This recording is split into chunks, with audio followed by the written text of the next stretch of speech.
അസ്സലാമു അലൈക്കും വറഹ്മത്തുള്ളാഹി വബറകാതുഹു. ബിസ്മില്ലാഹിർ റഹ്മാനിർ റഹീം.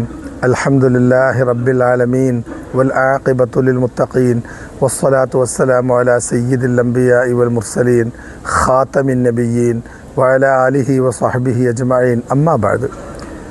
സ്നേഹമുള്ള ഹാജിമാരെ, സ്നേഹ സഹോദരങ്ങളെ, ഇപ്പോൾ നമ്മൾ മക്കത്താണുള്ളത്.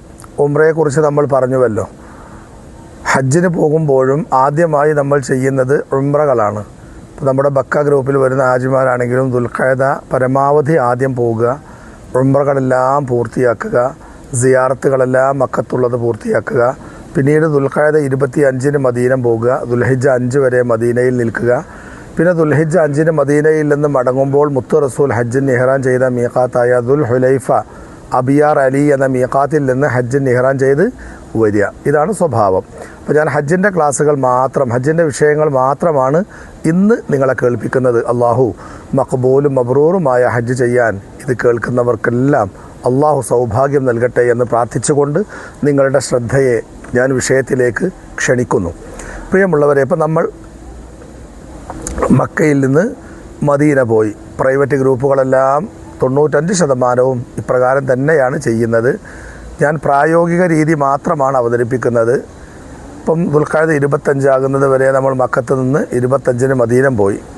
മദീനയിലുള്ള സിയാറത്തുകളും മറ്റു കാര്യങ്ങളും എല്ലാം പൂർത്തിയാക്കി ദുൽഹിജ്ജ 5-ന് ഹജ്ജിന് ഇഹ്റാം ചെയ്ത് നമ്മൾ മക്കയിലേക്ക് വരികയാണ്. അവിടെ നിന്ന് നമുക്ക് ആരംഭിക്കാം. മദീനയിലെ റൂമിൽ നിന്ന് തന്നെ ഇഹ്റാമിൻ്റെ കുളി നമ്മൾ കുളിക്കുക. അത് ഞങ്ങൾ അറിയിക്കും. തലേ ദിവസം തന്നെ ഞങ്ങൾ അറിയിക്കും, നാളെ ഇത്ര മണിക്ക് നമുക്ക് മക്കത്തേക്ക് പോകണം, ഹജ്ജിന് ഇഹ്റാം ചെയ്ത് പോകണം. അപ്പോൾ എല്ലാവരും ഹജ്ജിന് ഇഹ്റാമിന് വേണ്ട ആമുഖങ്ങളൊക്കെ പൂർത്തിയാക്കി റെഡിയായി നിൽക്കണം എന്ന് ഞങ്ങൾ നേരത്തെ നിങ്ങൾക്ക് അറിയിപ്പ് തരും. അതിനനുസരിച്ച് എല്ലാവരും സജ്ജരാവുക. അങ്ങനെ ഇഹ്റാമിൻ്റെ മുന്നോടിയായി ചെയ്യേണ്ട, ശരീരത്തിൽ നിന്ന് ഒഴിവാക്കപ്പെടേണ്ട രോമങ്ങൾ നീക്കുക, നഖങ്ങളൊക്കെ വെട്ടി ഒപ്പിക്കുക, ശരീരം വൃത്തിയാക്കുക. ഇഹ്റാമിൻ്റെ കുളി റൂമിൽ വെച്ച് തന്നെ കുളിക്കുക. അതാണ് നല്ലത്. മീഖാത്തിൽ കുളിക്കാൻ സൗകര്യമുണ്ടെങ്കിലും നമ്മുടെ റൂമിൽ നിന്ന് കുളിക്കുന്ന അത്രയും ഒരു മനസ്സുഖത്തോടു കൂടി മീഖാത്തിൻ്റെ തിരക്കിൽ നമുക്ക് കുളിക്കാൻ കഴിയില്ല. അപ്പോൾ അതുകൊണ്ട് റൂമിൽ നിന്ന് തന്നെ ഇഹ്റാമിന് വേണ്ടിയുള്ള കുളി കുളിക്കുന്നു എന്ന നിയ്യത്തോടു കൂടി ഹജ്ജിൻ്റെ ഇഹ്റാമിന് വേണ്ടിയുള്ള കുളിയും നമ്മൾ പൂർത്തിയാക്കുക. എന്നിട്ട് ബസ് വന്നാൽ ലഗേജൊക്കെ കയറ്റിത്തരാൻ നമുക്ക് ആളുകളുണ്ടാകും. ലഗേജൊക്കെ കയറ്റി നമ്മൾ ബസ്സിൽ കയറി നേരെ നമ്മൾ മീഖാത്തിലേക്ക് വരുന്നു. മീഖാത്ത് അഷ്റഫുൽ ഖൽഖ് സല്ലല്ലാഹു അലൈഹി വസല്ലം തങ്ങൾ ഉംറകൾക്കും ഹജ്ജിനും ഇഹ്റാം ചെയ്ത സുപ്രസിദ്ധമായ മീഖാത്താണ് ദുൽ ഹുലൈഫ. അവിടെ വെച്ചാണ് നമ്മളും ഇഹ്റാം ചെയ്യുന്നത്. അതൊരു സൗഭാഗ്യം തന്നെയാണ്.